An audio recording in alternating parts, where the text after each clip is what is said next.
Good morning. Today is lecture 25. We're going to talk about computational geometry. So this isn't a topic that's broadly covered on the final exam. It does have a question or two there, so we will have some content from this lecture that should show up on your exam. But we don't go into it too much. It's just a lot of fun, small little things that you might see in some problems as you work your way through life here, trying to figure out how to deal with some visual things. So we'll talk about some computational geometry today, and that will be our last content-based lecture. Look at that.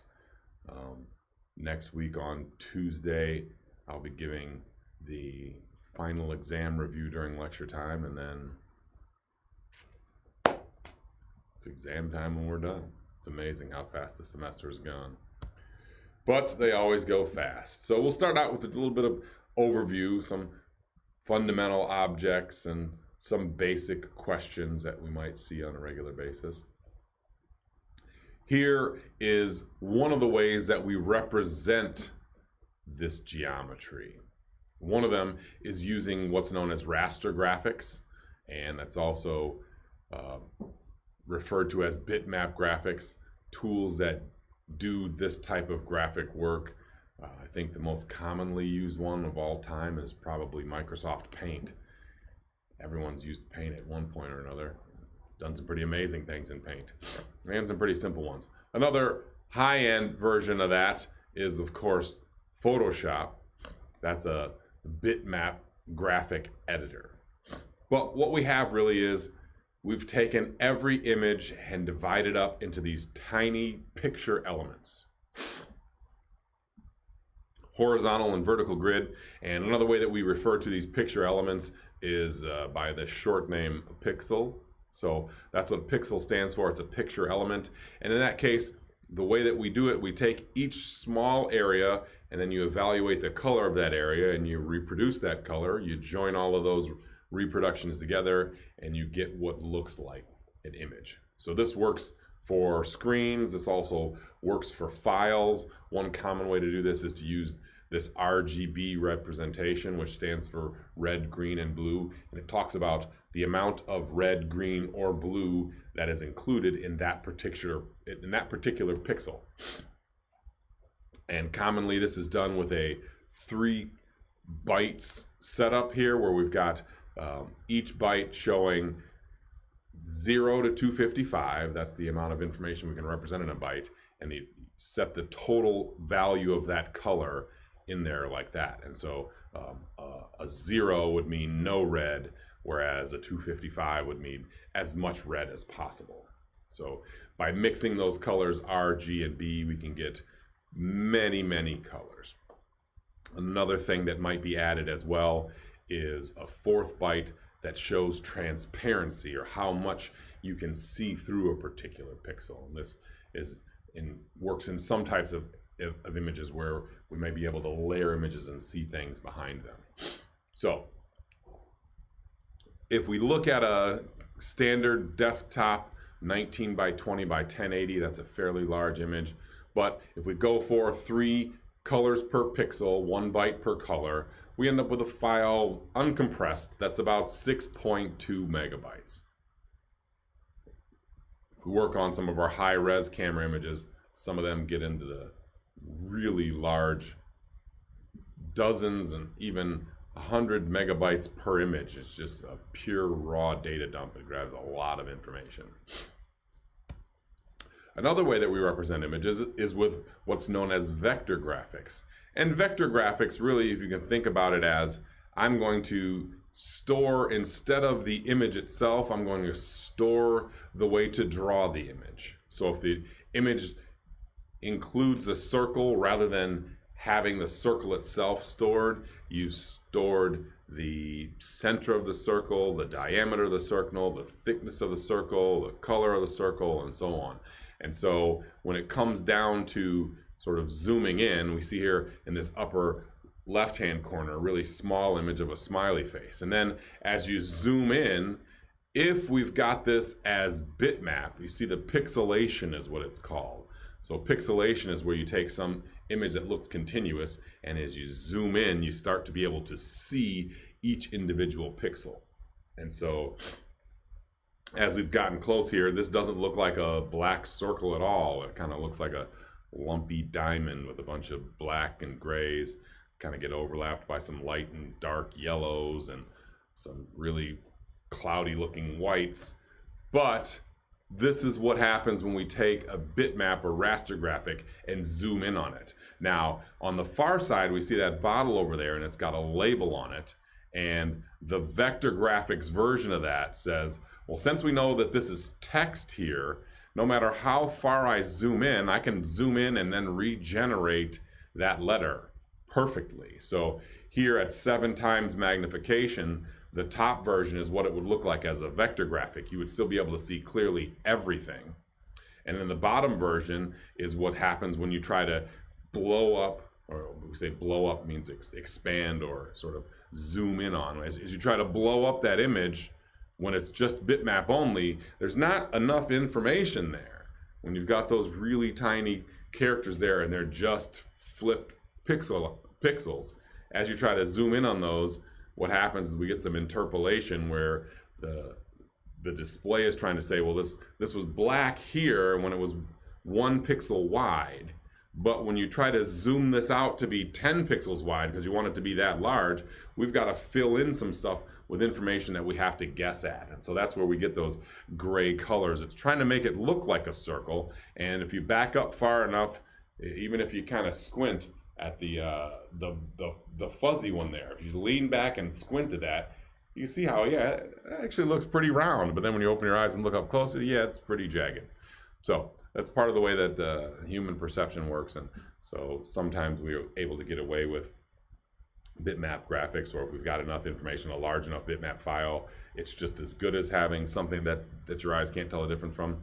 Or if you want something, if you wanted to take, for instance, if you're ever driven by a stadium, a lot of times on the side of stadiums, you'll see pictures of members of the team, or at least a picture of the helmet, or a picture of the jersey or the logo or the mascot or whatever. And you got to imagine where the graphics that those things were printed from, because they are really zoomed out. I mean, this thing is, 10 stories high sometimes, and you'll see some big pictures. I've seen down in Miami when LeBron James was there. I saw the side of the place where they played, and there was a picture of him and Dwayne Wade out there. They were just gigantic, and I'm thinking, in my mind, the first thing I thought was, wow, I wonder how they got that graphic up there without me being able to see every pixel. However, even I imagine as you get close to that thing, because it was on the side of a building and I was far away, there was probably pixelation that was going on there if you were 2 feet away from it. But since no one can be 2 feet away from the side of the building that's 50, 60 feet up in the air, it could probably have been pixelated. And instead of having to squint at it like this one, just the distance was enough to make that look smooth. So that's kind of some of the ways that we represent this. And we talked about that image taking, that 1920 by 1080 image taking up 6.2 megabytes. Then the first thing that we want to do once we're starting to try to move these files around, or even if we're trying to store them, is we'd like to save some space. And that's one common thing that gets done is image compression. So some of our file types are a built-in compression. So we think of JPEGs or GIFs. Those things have a compression that is designed into the file format. And there's a couple of different ways that we can do compression. There's lossy compression, and the thought behind that is we're going to compress this, but we're also going to take into account what can actually be seen, or how the eye can perceive it. And so if we can take some information out of this and still not degrade the image in such a way that you can't tell what's going on there, there's different levels of lossiness. So an extremely lossy compression is going to have the image looking, fairly blocky here. This picture of Lena, one of the most famous and controversial images of all time here, was widely used as early image compression algorithms were worked on. It's a Swedish model, and so they're getting into all kind of arguments. She seems to be okay with the image, so that's good because it's been used on and on and on and on. But you can see on the far side what a more lossy compression looks like. In the middle of her face, there's some sort of blockiness, and what's going on there is, rather than trying to keep a really smooth gradation of the different colors on her skin, then what's done is the algorithm has said, well, this rectangle, they're all close enough to that color that we can make this entire rectangle that color. And that saves information, because then rather than having to have every one of those pixels independently, you can say, well, here's a block of them of this size, and I know the size of the block, and if I fill everything with that color when I get done, it'll look okay. So that's lossy compression here, the original image on the far left, and then we've got a couple of different stages, right? There's 85% less information in the middle image. So it's taken something that was originally 12K, crunched it down to 1.8K. On the far side, with even more loss, is 96% less information. So it's 4% the original file size at 0.56K, right, yes. 560 bytes from 12 kilobytes. So that's lossy compression. With lossless compression, you're doing what you can to take areas that you can get some compression from. So on the far side, that image would work very well with lossless compression. There's a section of this that is a line that's black, and there's a large area of it that's white. You can say, well, if I can represent this entire area by saying it all needs to be this color, you can get to a point where you can reproduce that out of decompressing it and still have something that looks exactly like the original line. So different images support different levels of compression. So that was one of the things that was early on with the distinction between JPEGs and GIFs, that JPEGs were better for photo type, picture type things, and GIFs were better for graphic arts type stuff. I think those two have sort of come together more in the middle now, and then there's animated GIFs and the like. But this is just some of the things that go on with image compression. It says here, a flat background and sparse line graphics compress well without losses, and that's that picture on the far side.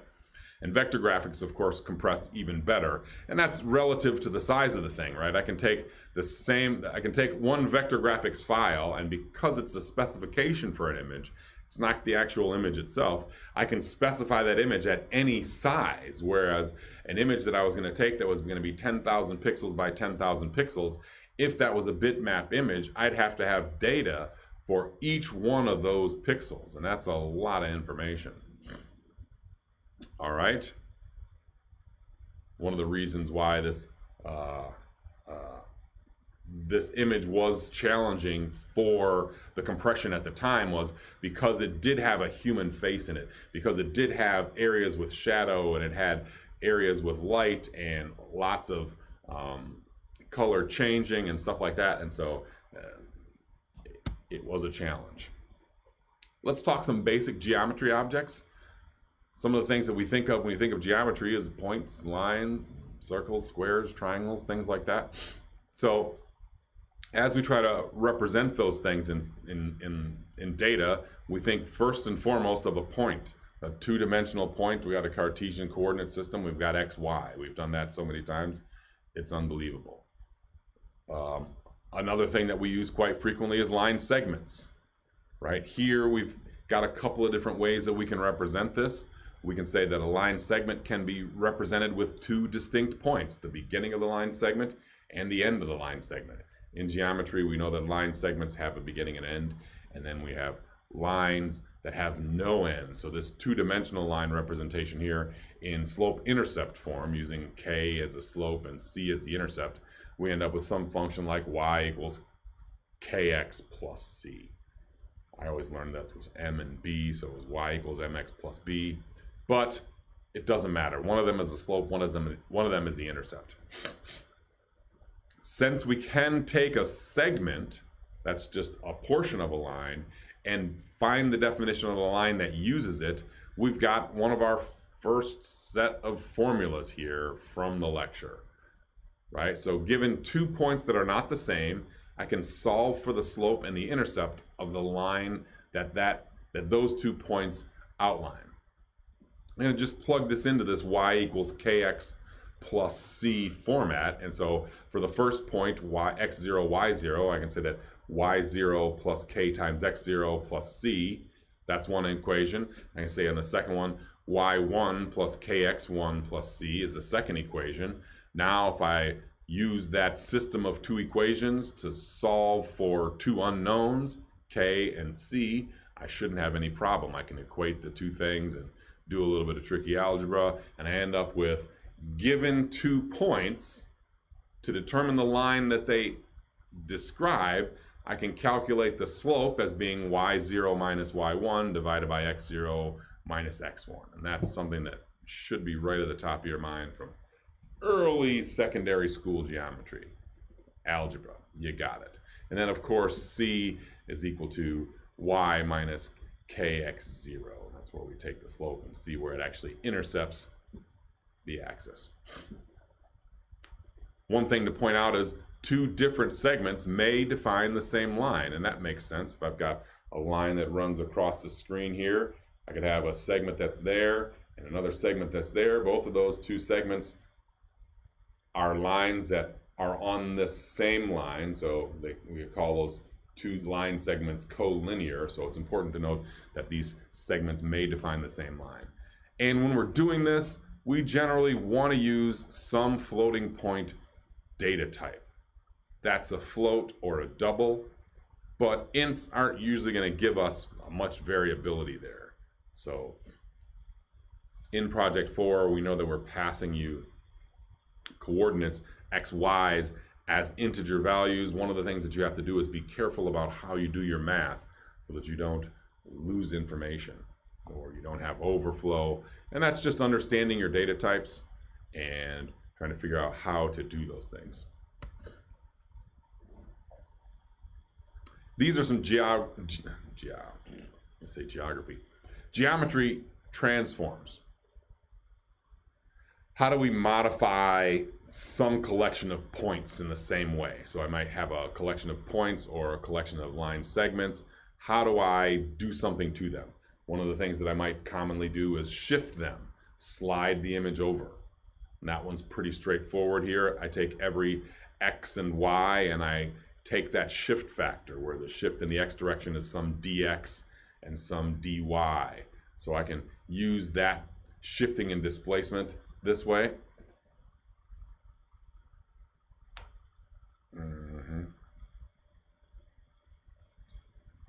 What about scaling, stretching, right? So as I talk about scaling in one particular dimension here, this is looking at scaling in the x dimension by some constant factor greater than 0. This means to sort of, I can't take a negative value, but anything that's less than 1 is going to make this smaller as I scale it down, or I unstretch it, I suppose. And then anything larger than 1 is going to, of course, make that travel farther. So it's going to make it bigger. So x comma y turns into something scaled in the x dimension, c times x comma y. If I want to do some mirroring in the x dimension or y dimension, all I have to do is take the opposite of that particular coordinate. So x comma y turns into the opposite of x comma y. And if I wanted to mirror in the y dimension, I'd say x comma y turns into x comma the opposite of y. Or if you wanted to mirror across the origin, you could take the opposite of both coordinates. Unable to hear me? I hear me pretty well.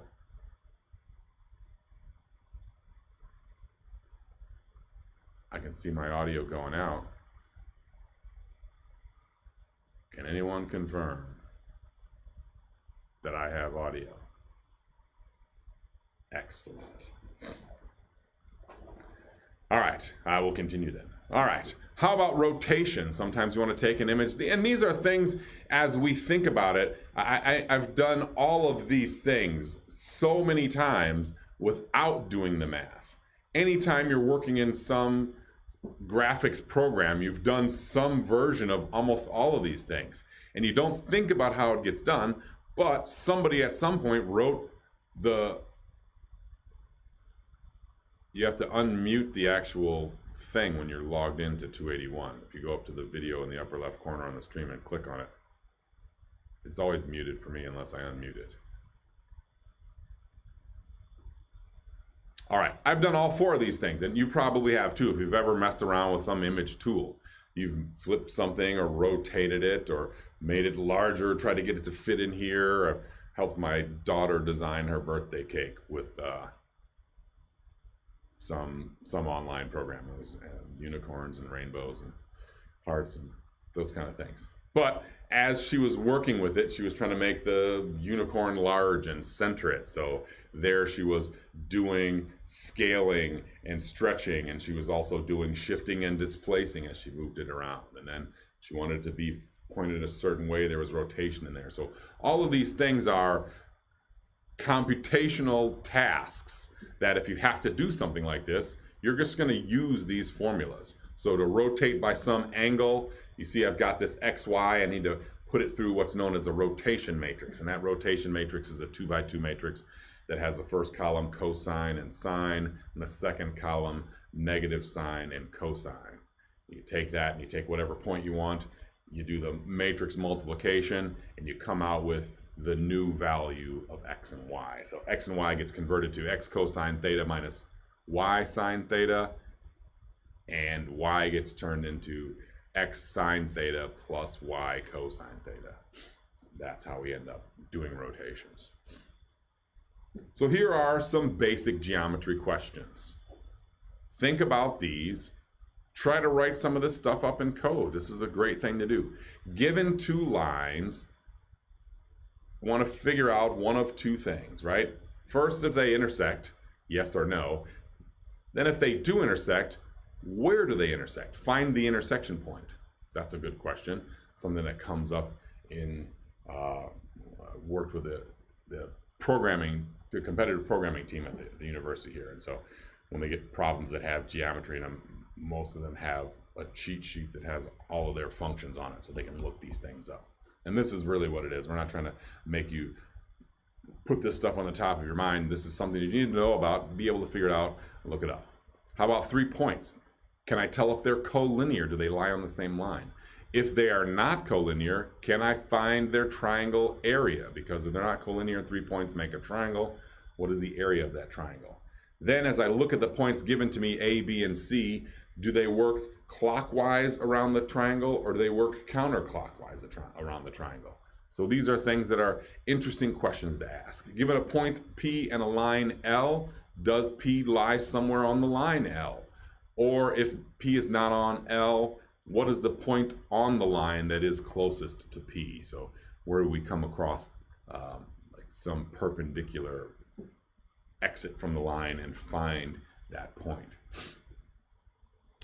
And then lastly, here's some other kind of more involved problems. Given n points, and this could be in 2D or 3D or even 1D, what's the smallest bounding box of those points? And the bounding box is just where's the 2 bounding edges, right? If I'm going from a one-dimensional here, if I'm going on a line, that one's pretty easy. I take the smallest one of these on the x and the largest one on the x, and there's my bounding box. When I go into 2 dimensions, it starts to be interesting there, right? Now as I'm trying to find some rectilinear bounding box, now I've got some rectangle, and sometimes I can get a smaller box, right? If we think about how boxes work, I fit here, or I can fit something there around those things. So how about, given these n points, find the closest pair of points? When it gets into 2D and 3D, we start getting some real work to be done there. And then find the closest point of n to some given point A. So of all the points I was given, if I introduce some new point, which one of these is closest? So as we look at these basic geometry questions, we see that there's 2 different types of questions, very different indeed. So one is where we're dealing with several points or lines or segments at a time, and we don't really have to consider the algorithmic complexity. Most of the time we can just solve these with simple formulas or simple logic, and that was kind of some of the stuff we had. Then we have collections of many points or many line segments, right? So here we're talking about things that are n, where n is something that we've always said throughout the semester. Think of n as something that we can't control, and in general, if you want to think about it as being very large, that's good. So when we're dealing with several of them, a handful, this is like a constant number. There's not a whole lot of work there.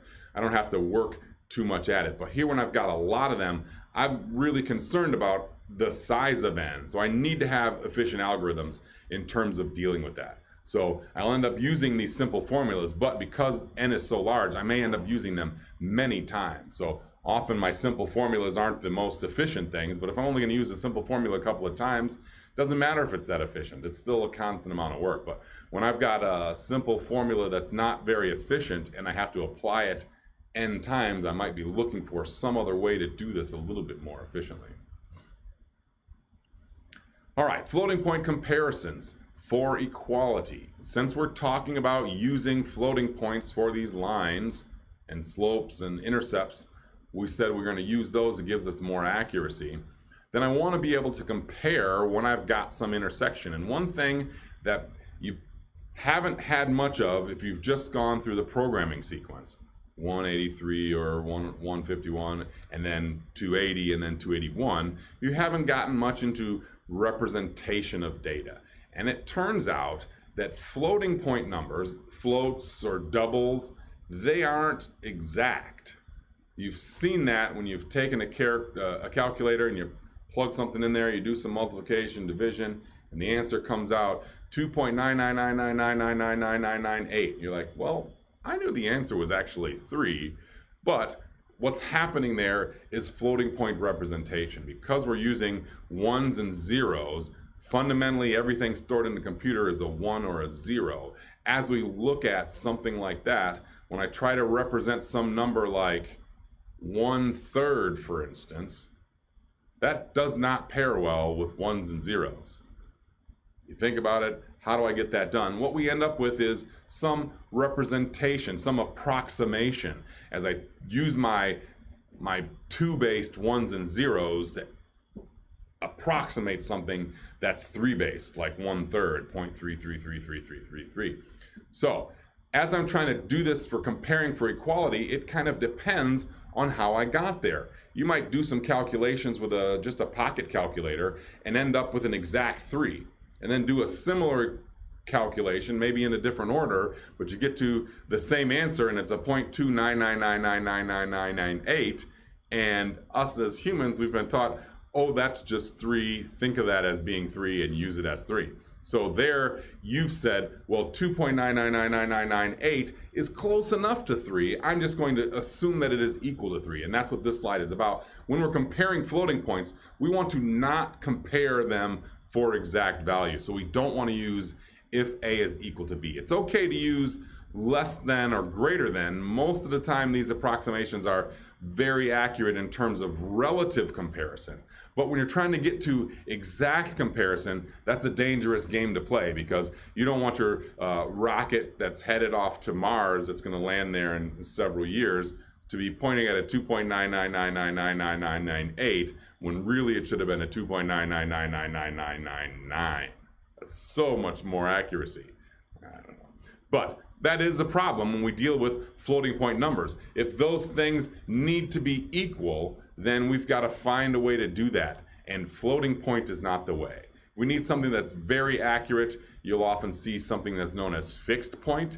A lot of times financial calculations are used with fixed point, because we know that there's 2 decimal places after the decimal. We're talking about cents. We don't need to worry about getting down into things like that. So some systems have fixed point representation, and this is attempting to get around that, because fixed point representation is 100% accurate. 79 cents is just 79 cents. There's no way to get around it.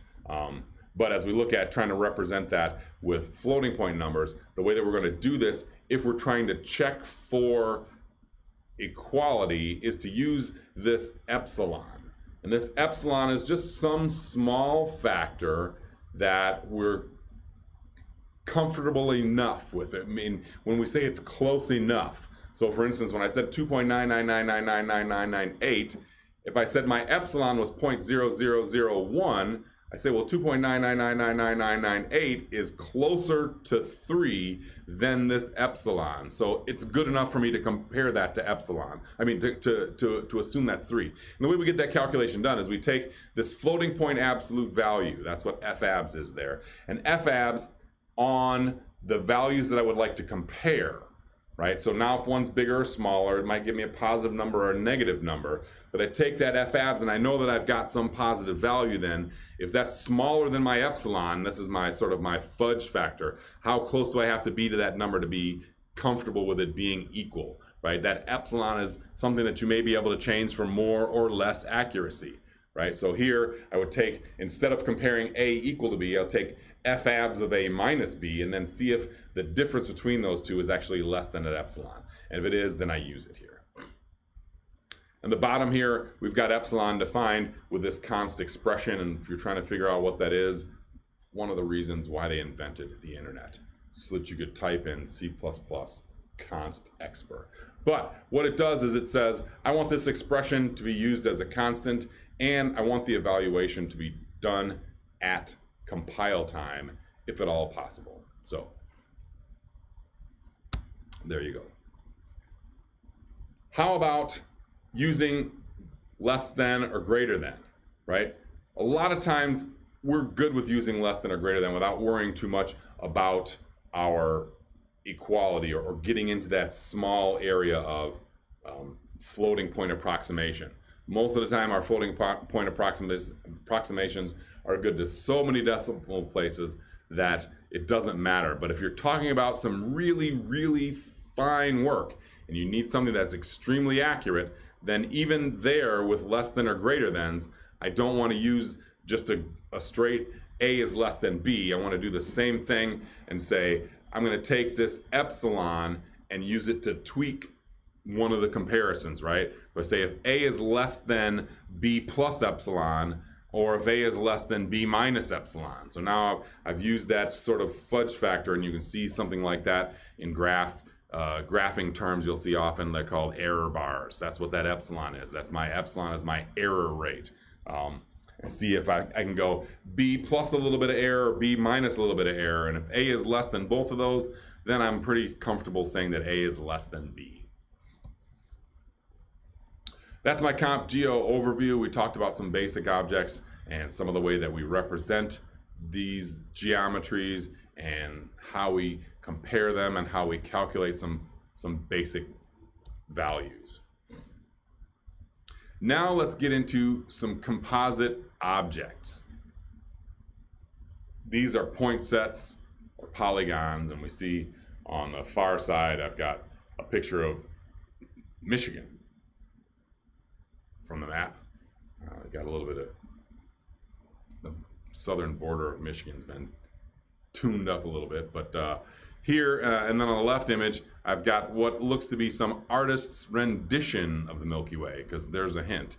No one's ever taken a picture of the Milky Way. So anytime you see it, it is like a floating point number. It is an approximation of the Milky Way, or any galaxy for that matter. So, but we can think of that as being a collection of points, a collection of lights, a collection of suns and planets and things that can be seen. And on the far side, a bunch of polygons here. As I look at those things in flat terms, here's another way to look at meshes. And meshes are a way to sort of represent two-dimensional and three-dimensional data as we look at how do we get to coastline, for instance, here on this first one, which is a picture of the United States. And that two-dimensional mesh allows us to sort of use straight lines. Everywhere you look, there's straight lines, but they get down to small enough values at the smallest resolution that it looks like a smooth coastline. And as we move into the middle of the country, we see that there's not that much change there, so the mesh kind of gets to be very simplistic. We don't need that many points per area to say, well, this is just the middle of the country.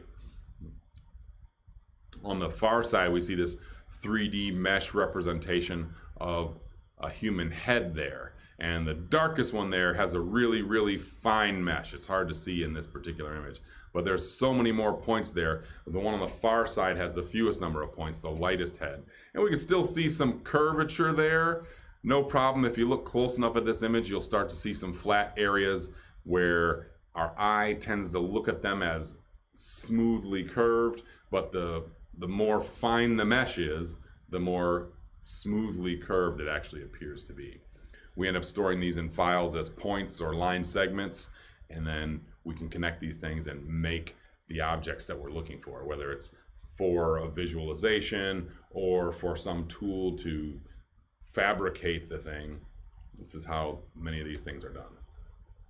One application of this, of course, is solid modeling. Here we see a CAD program, computer-aided drafting or computer-aided design, depending on how you want to pronounce it. But it's showing what looks to be some sports car there, or at least the skin of the sports car, showing us what the primary details would look like if I saw this car on the street. And you can see those meshes that help us show the contours of the doors and the areas around the wheel wells and things like that.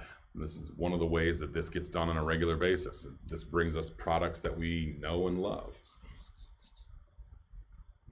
All right, let's talk about points and lines a little bit more in detail now. One of my earlier challenges was to find the intersection of two lines. This is pretty easy since we've all had algebra. And even if it wasn't fun at the time, we know where we can go back and look this up. Two lines, if I have them in slope-intercept form, y equals mx plus b, or in this case, I got y equals ax plus b, where a is the slope of the first line and b is the slope, the intercept, the y-intercept of the first line. And the second line is y equals cx plus d, where c is now the slope of that second line and d is the y-intercept. If I've got these two things, let's see what I can do with these two lines. First, I need to see if the slopes are equal, because if the slopes are equal, then they may not have what we think of as an intersection. So if the slopes are equal, there's two options, right? I've got these two lines with equal slope. They must be either the same line or a parallel line, a set of parallel lines that never intersect. So in the case of finding that the slopes are equal, A equals to C, then I need to check, is B equal to D? Because if B is equal to D and A is equal to C, then I'm looking at the same line. I've just got this maybe written in a couple of different ways, or maybe one's simplified, maybe one's not. How about this second one? When B is not equal to D, because the lines have the same slope, they're pointed in the same direction, but they don't hit the y-axis at the same place, which means that they'll never hit each other anywhere. Parallel lines, no intersection. All of this is stuff that you can do quite easily after checking out an algebra textbook. So if the slopes are unequal, A does not equal C, now there's going to be one intersection point. And to find that is pretty easy. We say that the intersection point is going to be where the y values are the same. So I can equate the ax plus b to the cx plus d. And then if I plug in the x sub 0, the same x location, I'll find that I can get a solution there that says x sub 0 is equal to d minus b over c minus a. That's pretty simple. I can plug that x sub 0 back into either one of these early versions, and I end up with something like y0 is equal to ax0 plus b. So there's how I find that point. This x0, y0 is where my intersection happens, and that's the intersection of two lines. Here it is graphically. If I've got two lines given by a pair of points, now I don't have slope-intercept form, it's not that much different, right? It's the same idea as before, you say here, but it's more involved with the math, because what we do is we take the two sets of 2 points and convert them into slope-intercept form, and then use the equations from the previous page to equate those things and figure out where that intersection is. Or if you want to, jump over to the Wikipedia here, I can just, given those 4 coordinates, I can plug them into this. I've got some x1, y1, x2, y2, all the way up to x4, y4. And if I just plug those in, I can find out where their intersection point is. If I end up plugging all of these things in here and I get a 0 denominator, then that means I've got parallel lines. It means there's no way that I'm going to get an intersection there. All right. How about this one now? How about checking to see if two segments intersect? This one is pretty interesting. As we ask this question, do they intersect? I see that I've got 4 different orientations of two line segments. The first in the top left here is an intersection. The second here down below that, I see not an intersection, meaning those two line segments don't have any points in common. Up there on the top right, I do have an intersection, but a particular type of intersection. And this is one where one endpoint is on the other line. So the line segments, one in this case, the blue line, the 2 line, the endpoint of that lies on the red line, the 1 line. And so there is an intersection there, but these are different cases of this, and we'll talk about the math on it in a second. And then the last one I have there, it looks like there's no intersection of the line segments because they don't cross. But one of the endpoints of one of the lines is collinear with the other line segment. It means it lies on the line, it just doesn't touch them. So we see the dotted line that continues there from the red line actually goes right through the endpoint of the blue line there. So what this ends up with is the fact that I can take the orientation of these points as I look at P1, Q1, P2, Q2, and say that if I look at traveling around and identifying those points, when I say traveling around, I mean like working my way around the diagram or around the field here. As I look at the orientation of this calculation, I can say, well, if I've got the orientation of P1, Q1, and Q2, if the orientation of that, P1 to Q1 to Q2, is different from the orientation of P1, Q1, and that's got the same thing there. And Q2, right? Yeah, that's right. I read it right. I can read. P1, Q1, P2 versus P1, Q1, Q2. If those end up as triangles that have a different orientation, right? I'm looking at P1, Q1, P2. That gives me a counterclockwise triangle. So this is why I said earlier we might want to know, given 3 points, what order do they show up in a triangle? If they're not collinear, then they must make a triangle. And here I can say that P1 to Q1 to P2 is a counterclockwise triangle. And then I can say that P1 to Q1 to Q2 is a clockwise triangle, right? I know that I end up with intersection when I get those orientations being different. And I have to have all 4 of them different, right? So the 2 red to a blue, they go in opposite directions, as well as the orientations of the 2 blue to a red. So P2, Q2, P1, P2, Q2, P1 goes clockwise, and P2, Q2, Q1 goes counterclockwise. So with those 4 triangles going opposite each other, I can tell that there's going to be intersection. And that's just something without even calculating what that intersection point is, I can tell that there's going to be intersection. And so as you work out the different ways that these orientations can be grouped together, you can see how I get that, right? So here's the one with intersection. We did that one first. Now the one without intersection. Here I've got P1, Q1, P2.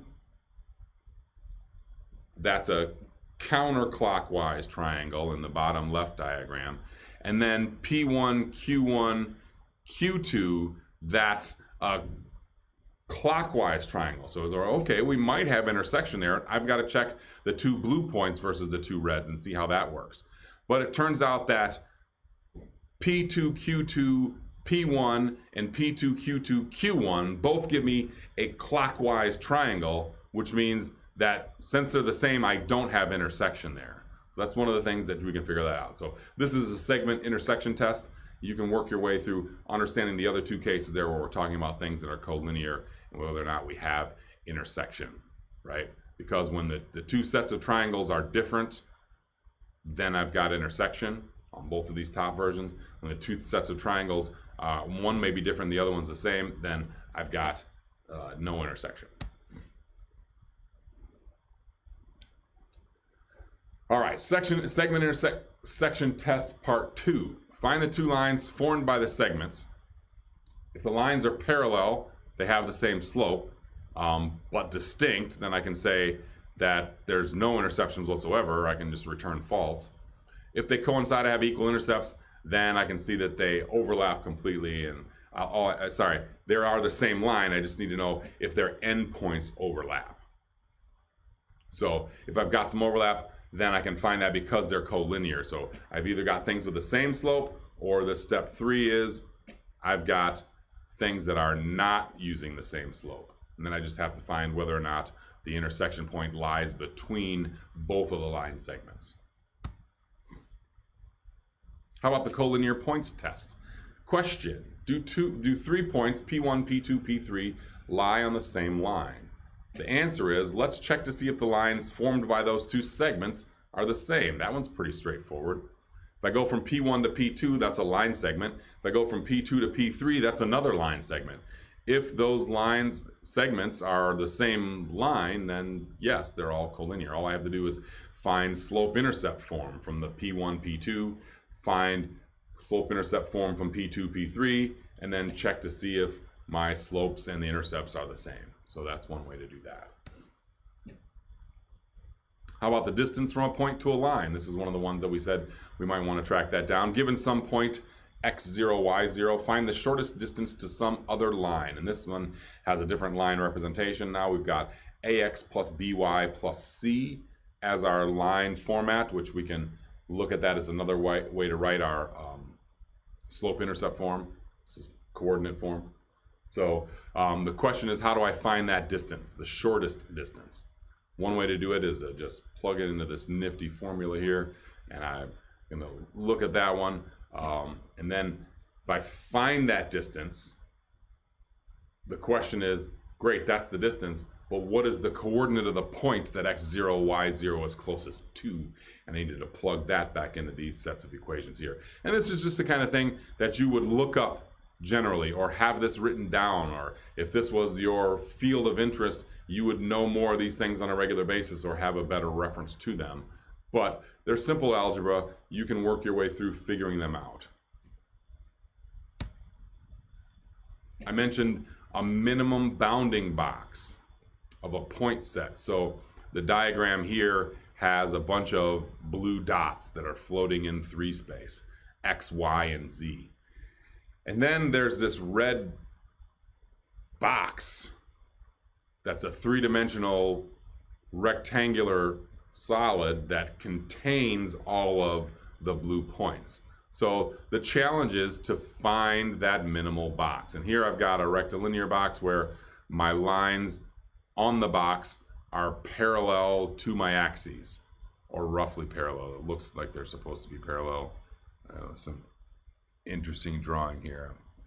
Whether those are supposed to be perfectly along the axes, it looks like they're maybe not. So it's pretty easy to figure out the minimum bounding box if you want that box to have edges that are parallel to your axes. That's no problem. You find the largest x, and that's where one of your faces is. You find the largest y, that's where another face is. You find the largest z, and so on. You can put those together and say, here's my 3D solid.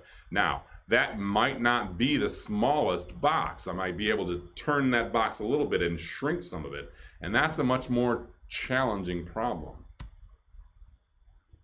We see here on this image over here in 2 dimensions, right? This 2-dimensional bounding box shows that point. So if I've got this collection of points, it's pretty easy to find the farthest left one, the one with the lowest x. I can find the farthest right one, the one with the highest x, the farthest vertical one with the largest y and the smallest y, and say, there's my bounding box. I can draw that box, and that's going to contain all my points.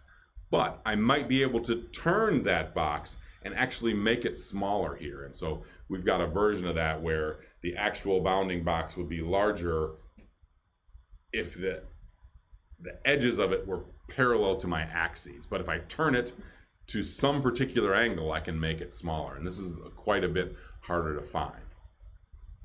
So usually there's a smaller one that exists without edges parallel to the axes. And as you extend this into three-dimensional space, you can see the same sort of thing. As I say, CSA, on the previous slide, it had something like that where we were able to sort of rotate the box a little and make it a little bit smaller. It's possible to find this in linear time, but it is not trivial.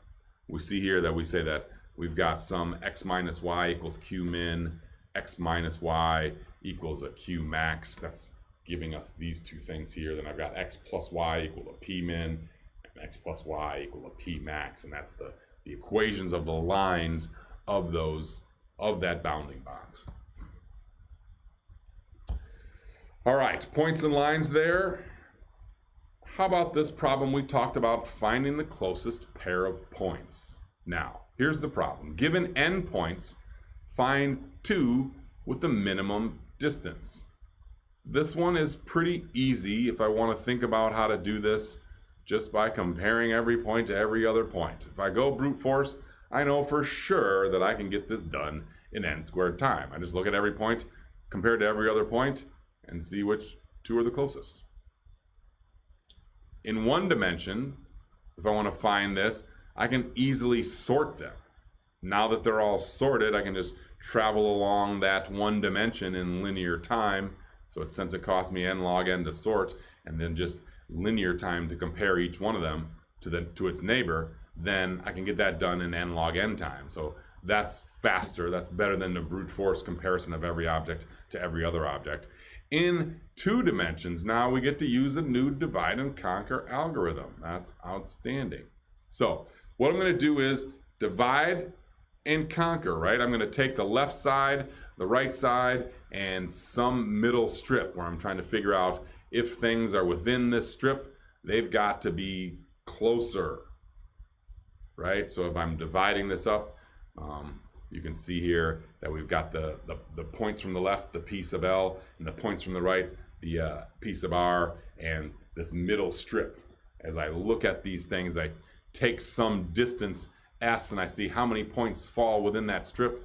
As I continue to shrink that strip down, I can see where I can find those closest 2 points. So if I do this by partitioning using some x median, I find the median of all my x's. If I recurse into the left half and find the minimum distance to the median, I recurse into the right half, find the minimum distance to the median. I can also do the same thing. Once I've got that, sort them by y and compare each point, and then I end up with finding my closest pair of points. So this is a nifty algorithm to play around with and have a good idea how this works. Another version of this is to use a recursion, which is kind of like how quicksort works, but with 2 linear terms. I'm going to partition and process that middle strip. In n log n time, I can get this done. If I sort it to use my partition, then I get this n log squared of n time, a little bit longer, but this is how to find the closest pair of points.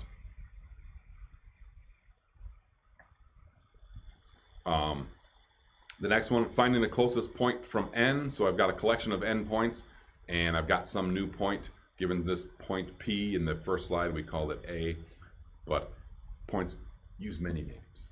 So given some point, find the closest point among this other cloud of points. How do we do that? So to go beyond the obvious n squared search, let's build some data structure, and we'll call this a search index.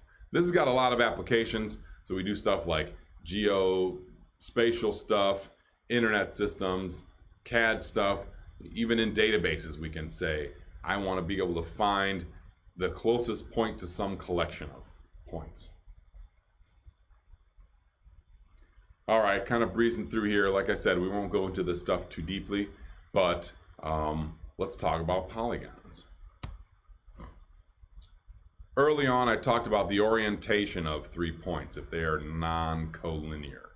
So given three non-collinear points A, B, and C, I wanted to determine whether they turn left, that's a counterclockwise, from point A to point B to point C, or if they turn clockwise, which is a right orientation, A to B to C and then back to A. And another thing that I would like to do is try to find the area of the triangle that they form. Turns out that I can solve both of these problems with the same formula. And all I've done here is taken the 3 points, AX, AY, BX, BY, CX, CY, and added a third column with ones and made this a 3 by 3 matrix. Then, if you take the determinant of this matrix, I end up with a value. I calculate this out, and I end up with something that looks like BX minus AX times CY minus AY minus CX minus AX times BY minus AY. As I solve that with the values that I was given here, I end up with the area. The number that comes out is the area. However, this may be a positive or negative value, as you see that it's controlled by that minus sign in the middle. I've got this first term minus the second term. So if I do this first term minus the second term and I get a negative value, that negative value, obviously there's no such thing as a negative area. But if I take the absolute value of that area, right, that absolute value or the magnitude of that number, that's the area of my triangle. And then I can say that if that value is negative, then the points are clockwise oriented, or they go from A to B to C, traveling around to the right. So that's a pretty cool way to do that. This formula gives me two answers: the area and the orientation. All right, let's leave triangles behind. They're so fun. They're our fundamental building block when it comes to solids, but I don't always get triangles. Here I've got some generic polygon. I've got these endpoints, xi, comma, yi, this collection of coordinates. And if I say that none of the segments intersect, then I'm able to draw a polygon. You see this polygon here has 5 points in it, and they're outlined in the graphic. There's 3, 4, 5, 6, 9, 5, 12, 8, and 5, 11. That's my polygon. How do I find the area of it? You say, well, I can use triangles, because I can take this triangle and maybe draw from P5 to P2 and cuts this into a triangle and then a quadrilateral. And if I go from P5 to P3, then I've divided this whole polygon into 3 triangles. Yes, if they're 0, that we're talking about collinear points there. So dividing this into 3 triangles is great. What's the formula for an area of a triangle? It's 1/2 base times height. We all know that. That's an easy one from early on geometry, early algebra. But look at the orientation of those triangles. Finding the base and finding the height, that involves some of that other more complicated stuff. I mean, don't get me wrong, we can do this, right? If I find, let's say we take and draw a line between P5 and P2 and try to find the base and height of that triangle that it gives us. Well, the height is just maybe finding the closest point, or the distance from one of those points to the other line. I can use that as my height, and so on. It starts to get a little bit special case, though, as I start looking at which way my triangles are oriented, and is it this way better, that way? Turns out there's an easier way to do this.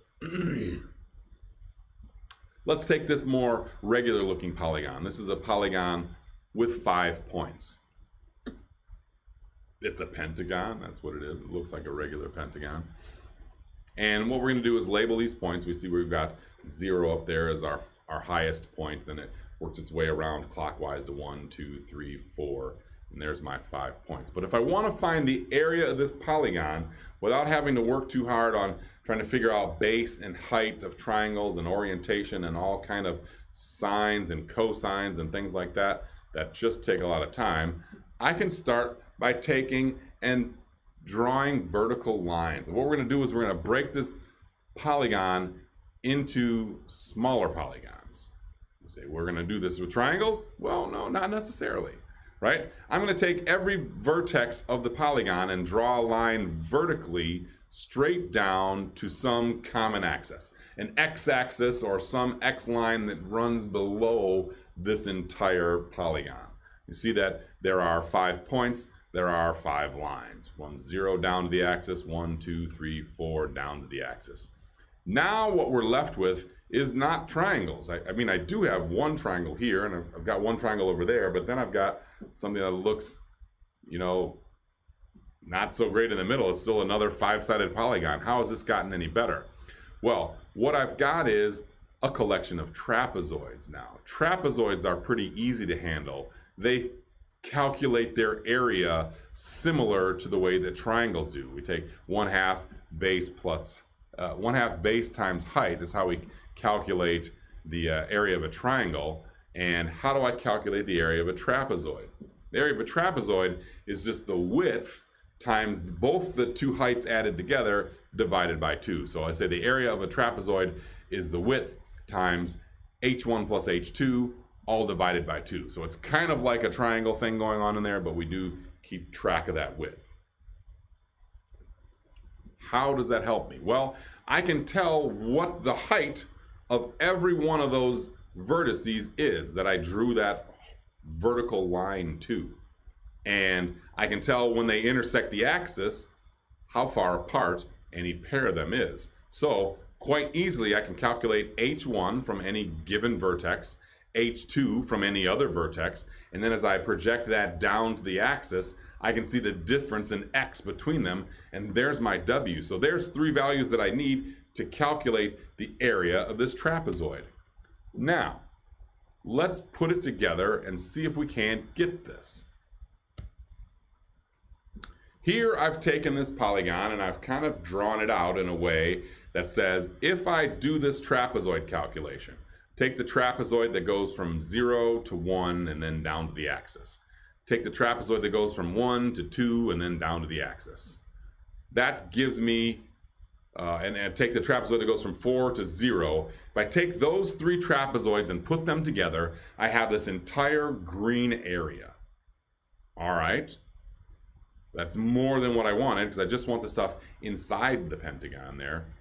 So if I take all of that area, all I need to do is subtract the stuff below the trapezoid and it below the pentagon. And it turns out that if I take the trapezoid that goes from 4 to 3 and down and subtract that from my green and take the trapezoid that goes from 3 to 2 and down and subtract that, I'll take and add all of the green, subtract the red, and I end up with the yellow. So this actually ends up being something that I can calculate quite easily because I know what these points are and I can figure out what their height is. And it's kind of important to know which direction I'm traveling here. So that's one thing that we do have to nail down. Because I can say if I travel from 0 to 1, if I'm increasing in my indices 0 to 1, if that travels from left to right, I've got a positive trapezoid. I want to add that trapezoid, right? And the same thing goes true from 1 to 4. That's a positive index change. 1 to 2, so I'm going to add that trapezoid. We get to a funky thing right here at the end. We've always got to go from something to get back to the start. So 4 to 1 is really 4 to 0, sorry. 4 to 0 is really 4 plus 1 mod 5. So we've gone there. We haven't subtracted 1 is the point here. The point is I've added 1 and I've wrapped around to get to the point there. So that 4, 0 edge, I still think of that as a positive add anyway, right? Now as I look at the bottom edges, the ones that I want to subtract, as I move up in index from 2 to 3, I see that I'm moving left to right. I'm moving in a negative direction along my x-axis. So I'm going to subtract that particular trapezoid. As I move from 3 to 4, the index goes up, but the direction goes negative. So that's a trapezoid that I want to subtract. So my positive trapezoids, 4 to 0, 0 to 1, 1 to 2, I add those 3, and then I subtract 2 to 3, 3 to 4, and I end up with my trapezoid. And this works for any polygon that I can think of, right? And so you can see here that we've sort of put some hints in there. The green areas are all +1, the white areas, they do nothing for us, and the red areas are all -1. If I put all of that together, I end up with my total yellow area. Great. So this is what I alluded to on the previous one. I've got unsigned area. If I use unsigned area, I can measure and say that my green trapezoids have x sub I less than x sub I plus 1, right? And that was what I was talking about. As I move up an index, as I go from I to I plus 1, if I say that the green trapezoid has the lower index to the left of the higher index, then that's a positive trapezoid. The red trapezoids go the other way, where I've got x sub I as greater than x sub I plus 1. So as I go up an index, I go left in direction, then I end up with my red trapezoids. So green trapezoids have area greater than 0, red trapezoids have a less than 0. Put all that together, multiply it out, and I've got good stuff. Here we go for non-convex shapes. Look at this one. We've taken our polygon, our pentagon, and turned this into a pentagram or a star-like subject. Now we can see that there's a couple of different versions of these colors. I've got a green and a dark green, and that dark green comes from the fact that I've added that region twice. So that area of the star goes from there, and then we pick it up again. So it's been added twice. So as I look at that, the light green is added a +1, the dark green is added a +2. Same thing goes on though as I'm trying to figure out my subtractions.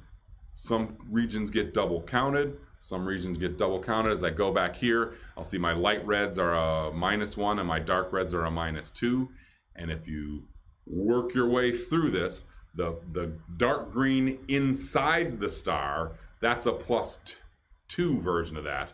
And there's a matching -1 of the light red inside the star to negate that, so that I only end up with a single version of that contribution. So as I get all the way to the far side over there, I do end up with my yellows equaling a full-on 1, and everything outside the pentagram is a full-on 0. So for non-convex shapes, this area of a polygon trick works as well. It still works. So from Wikipedia, you can go check out this thing that's known as the shoelace formula. And so as we look at the shoelace formula, if you look down at your shoelaces, you can see that we've got this concept of if you use the base of where your laces line up. So that's kind of the base of my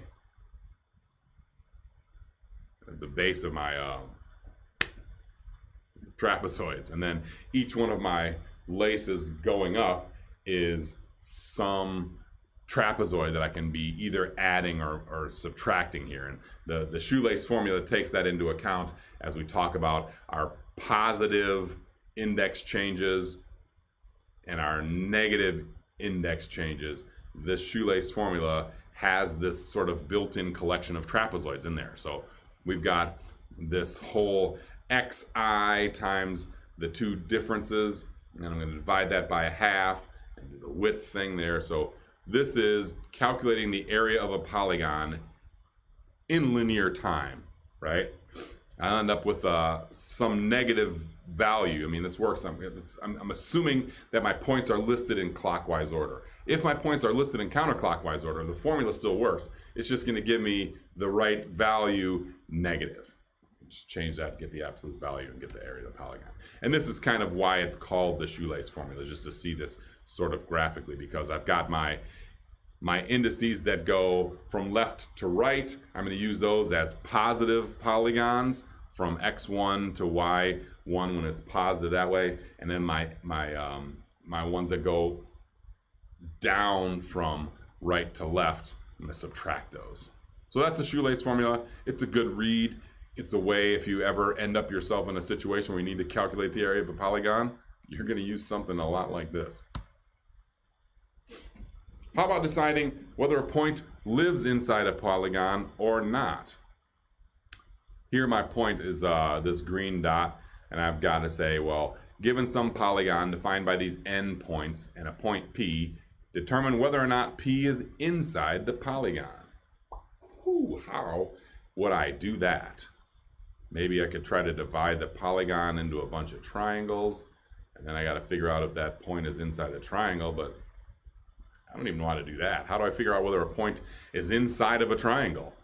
Ponder that one. All right, let's see what we can see.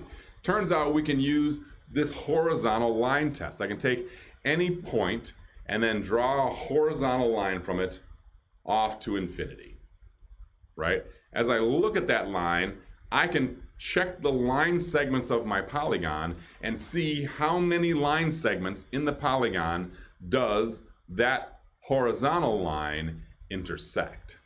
So I've got a collection of points that lie outside the polygon. Look at A up there, I got B over here on the left, I've got F down below that on the left, and then down at the bottom, I've got G. So as I look at what they have in common, the number of intersections of the green horizontal line coming out of A with the red lines of the polygon is 0. The number of intersections of the line coming out of B is 4. The number of intersections of the line coming out of F is 2. What does that sound like? It sounds like a collection of even numbers. So if I'm able to go through there an even number of times, then yeah, it looks like my point is outside the polygon. Let's look at the ones that are inside there. C, D, and E, and I'll focus on the ones C and E because C goes across and hits that polygon 3 times. E goes across and hits the polygon 1 time. Now, if you're paying attention, wake up. There's a couple of points I didn't discuss. D and G. D is inside, G is outside, and they both look like they don't actually go through an edge, right? Well, they go through that point. You can see that D goes through that point, and if it goes right through the point, we're going to ignore that. Really, so if I look at G going through that point, I say it doesn't go through an edge, so I still think of that as going through 0 edges. That thing is outside the polygon. How about D? As it goes through that point there, if I ignore that point, I see that the line still continues on and hits one of those edges. So I can say that if I ignore the direct point intersection and go just to the edge intersection, there's one edge intersection. Odd numbers tell me points that are inside, so I can figure that out just like that. Crosses an even number of segments, it's outside. Crosses an odd number of segments, it's inside. And it's very important to make sure that we use this epsilon as we do these comparisons, right? We're trying to make sure that we're hitting these points. We can use these epsilons. It can be nice. So this is the special cases when the lines cross the polygon's vertices, right? You can sort of wiggle it up or down by epsilon, right? So if I've got G, it looks like it's going through that point. If I take an epsilon and move G down just a little bit, now it's definitely going through 0 points because it's no longer intersecting that point. So if I've got my thing here and I go down below it, there's no intersection there. If I wiggle it up a little, then it goes through 2 points. Now it's still going through an even number. So if I wiggle it up or down a little bit, I can say, well, what happens with D? If I wiggle it down just a little, it doesn't hit that vertex, just the edge. There's a 1 there. If I wiggle it up just a little, my epsilon, now it's going through the 2 edges around that thing and then the 3rd edge on the side. So it's still an odd number of epsilon, an odd number of intersections. So this is one way that we can use epsilon to help us figure this out, because it is hard to figure out what exact is, and when we don't want to be wrong on something like this, we can use that epsilon to get us there. All right, that's my talk on polygons. There's a few additional topics. We'll sort of shotgun those out there. How about computing the min and max? We've often done that. Most of the time, you're looking for some minimum value in a collection of values or some maximum values in a collection of values. What do you do when you're trying to find the minimum and the maximum of a collection of values? So if I wanted to do this, I can say, well, computing the minimum takes me n-1 comparisons. That's great. If I was computing the maximum, it's still taking me n-1 comparisons. That's great. But I want to find the min and max. Can I do it cheaper than adding those 2 things together, than adding n-1 plus n-1, right? It turns out that I can, if I take each pair of input values, compare the larger of the two with my running max, and the smaller of the two with the running min, right? So now I'm going to look at these points in pairs, and I look at between the two of them, one is larger than the other. So I know right away it's certainly not smaller than the smallest thing I've seen. So now instead of having to compare every point to both the min and the max, right? So if I got these 2 points, I can compare the first point to the min, the first point to the max, that's 2 comparisons. The second point to the min, second point to the max, that's 4 comparisons, all right? But if I compare the 2 of them to each other, that's 1 comparison. Then I can compare the smaller one to the min, and I can compare the larger one to the max, and that's 3 comparisons. So that's a pretty nifty way to do this. I can save myself some comparisons. And it looks like I can get this done in 1 plus the ceiling of 3 times n minus 2 over 2. So I've got that divide by 2 in there. That's saving me some. It's pretty nice. K-dimensional trees, there's a representation of this on our cover slide. This is a binary tree that's used to represent coordinate data. And what we do in K-dimensionals or KD trees, we'll look at 2 dimensions because it's easy for us to conceive of 2 dimensions. It's a little bit harder to conceive of this in 3 dimensions. You can see 3-dimensional representations of this. Once it gets into 4 dimensions and 5 dimensions, it's a lot harder to see visually, but it's still something that we might want to do, right? So the way we're going to do this is we're going to pick one coordinate. So if we're talking about a k equals 2D tree, a KD tree, I might pick the x coordinate, and I'll partition all the points using some chosen value. I can do this in linear time. You're either going to be less than this value or greater than this value. That's pretty easy. Then I recurse into each partition, but as I've got these 2 partitions, every time I go in a partition, I'm going to change to a different coordinate. So as I've got this k equals 2, I'm going to first partition things in the x direction, for instance, and then as I jump into each partition, I'll partition all of those things in the y coordinate. Use that to build a tree, and then I end up with something that gives me some pretty decent information here. So look at this here. I've got some collection of points in this square. I see 6 of them. And my first partition happened in the x direction there. If you look closely on the graph, there's a vertical line drawn right around x equals 7. That vertical line says I've got these things partitioned. I got about half of the things over here. I got about half of the things over there. Now I've got, with my partitioning point, I've got some even number on one side, some odd number on the other side. This is as close as I can get. But if I look at the left partition, the values, or my points that are less than x equals 7, there's 3 of those. Now, since I've gone into one partition, I'm going to divide that on my other axis. So I'll find some y and use that to partition. I've got half of the points above the y, half of the points below the y. All right, on the other partition on the right-hand side, the same thing is done over there. Since there's only 2 points, I've got my center point that I'm partitioning with, and one side is empty, the other side has a point on it. Now, what that does is I've got all these points laid out, and like I said, we saw this on the initial slide, but if I go through this and